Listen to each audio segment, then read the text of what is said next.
welcome to another episode of A.to.T Bakers. So this episode we are going to be making fudge. Right, this is our yearly fudge recipe. This is our famous fudge recipe that we make.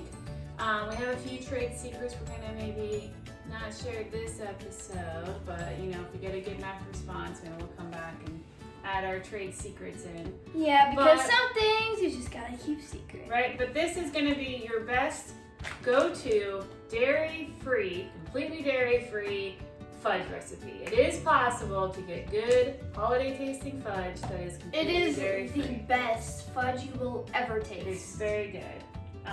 It is not hard to make, but there are a couple really key things. So first thing is, if you do not have a candy thermometer, I highly recommend you go and you get one before you start this.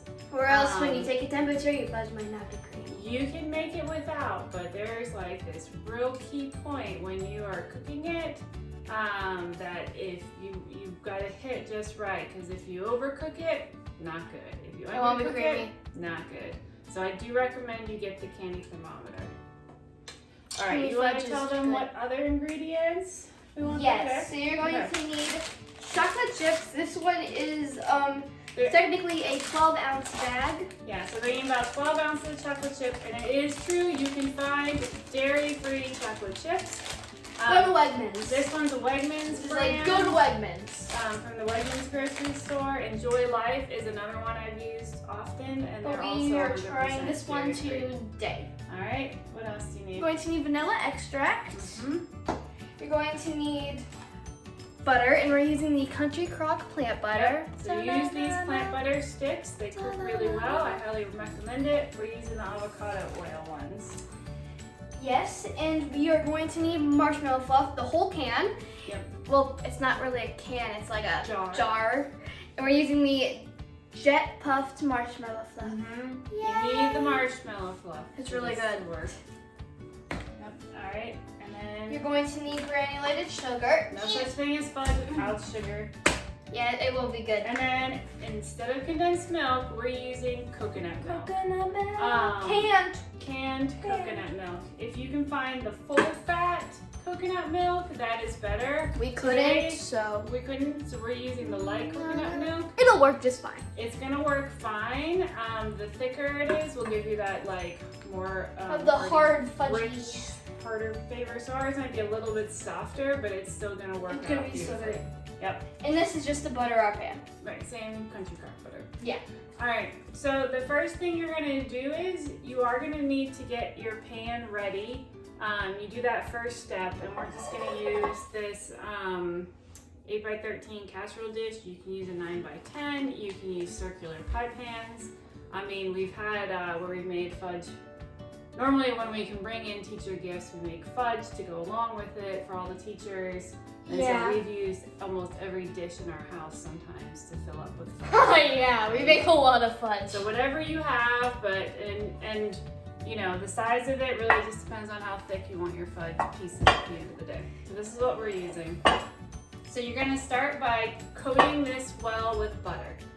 In our other videos, we tend to use cooking spray or parchment paper or There other is things. 1 or 2 videos that we use butter. Yeah, but you definitely, for fudge, you need butter. So Look at the Lucky Charm treat one. We buttered the pan in that one. right, We used this same pan, I think. we might have. I think we So did. you're gonna coat it with butter, and then in a pot, you're going to put in 3 cups of sugar, 1½ sticks of your plant butter, and 2/3 of a cup of coconut milk. So we'll put all of this together, and then I'll talk to you about how long to cook it for. Yep.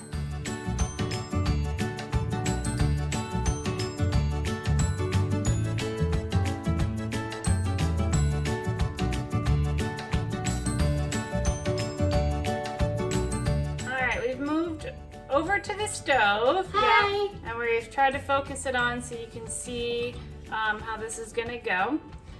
Biggest thing is get yourself all set up before you start actually heating up this mixture. Yeah. Here. So I've set up our candy thermometer. And we have opened our jar of marshmallow fluff. We've gotten our vanilla extract ready. We've opened our bag of chocolate chips, and we are all ready to go, because once we hit the right temperature, you gotta get it in there as quickly as possible. And we'll pull off a video at that point in time so you can see as well. So what you're gonna do is you're gonna start by just heating it up, mixing it continuously until it gets to a rolling boil. So do not understir. This is gonna give you a really good workout with your arm, but you've gotta keep stirring all this time. Once it gets to a rolling boil, you're going to put the timer on for 4 minutes.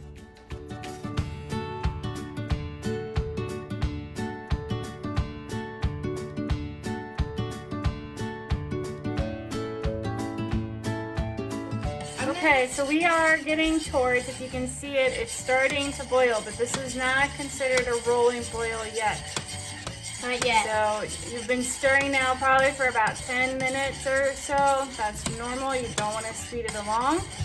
We're almost to what would be considered a rolling boil. This is sort of just the early bubbles.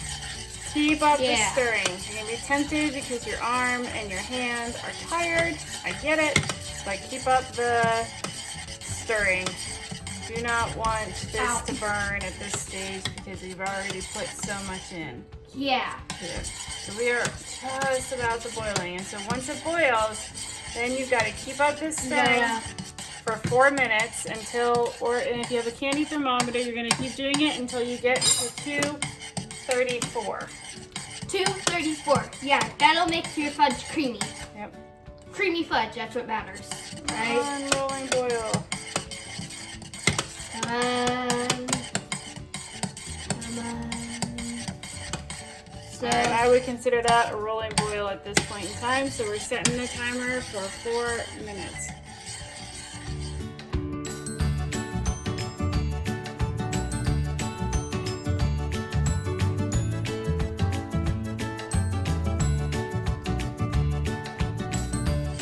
All right, we have just hit 234 degrees. Now, everything is gonna move pretty fast here. Woo! Alright, taking this off the heat. You're gonna hurry up and put in your marshmallow and your chocolate. You gotta get it in before it cools down. yeah. And you're gonna, I have a couple, splash some butter. It's gonna be okay. This part might you might get a little splashes some places, but you just gotta keep it warm. Yeah. You wanna hurry up and get it in while it's nice and hot so everything melts together, because it will start to cool down. Take a big spoonful. Take as big of a spoonful as you possibly can out of there. Yep. Oops. Alright. Okay. Marshmallow full. Okay, you want to get all of it in there. Yep. And then you also need to add in your vanilla extract. Okay, let me do that. Why don't you move on and get the vanilla extract out. Do we have to keep mixing? We do, but we gotta get this in there. Yeah. First. So if you have a partner, it's definitely easier. You don't necessarily need a partner per se. Oh my god, this is a new thing, so it's closed. Okay. Sorry. You can see we're starting to be fudge-like here, but you definitely need to get it as quickly as possible because the sugar mixture and butter mixture, it starts to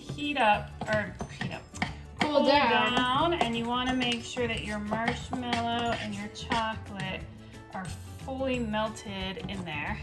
Okay, yeah, 1 teaspoon of your vanilla extract. Okay. All right, so now you can see. You can see that this will turn into fudge. And creamy. How that would work. Here. Trying to hold it up so you can see well. Yeah. Okay. So now, after you feel confident that you've got it all mixed up well, is there any more marshmallow fluff left in there? Yeah, there is some. All right, so go ahead and get the rest of that. So then you're going to pour it into your pan that you've already put butter on, and you're gonna need to let it cool. It is gonna take a couple hours to cool. I usually leave mine overnight. That is kind of the key. You can stick it in the refrigerator. So when we taste it, we might be in different outfits. Right. Because it does take a while for it to fully harden, and to be able to easily cut it, you definitely want it to harden up. It's just like we might be in different outfits when we taste this. All right, is that the last of the marshmallow fluff here? Yeah, that's basically the last of it that I can get out this quickly. All right, so I'm gonna wash my hands. Yeah, it is a little bit sticky of an endeavor here.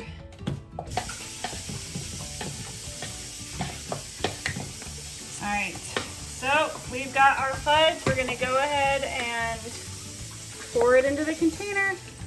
Okay, so we didn't have to wait till tomorrow. We only have to wait like 2 hours. 2-3 hours. We didn't even put it in the fridge. Yeah, like I said, I usually just leave it overnight, but 2-3 hours, and you can see our fudge is nice. It's firm. Ours is a little bit softer because we use the light coconut milk. You could leave it for longer. I usually store mine in the refrigerator too, but it is fudge. Fudge. So we'll give it a good taste. I love fudge. It's my favorite, one of my favorite Christmas things. Cheers. Whoa. Best fudge ever.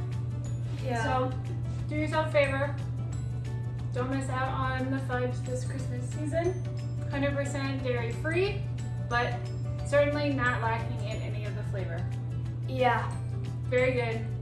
Best fudge Ever. top reward recipe. If you like our recipes, I'll link some other ones below.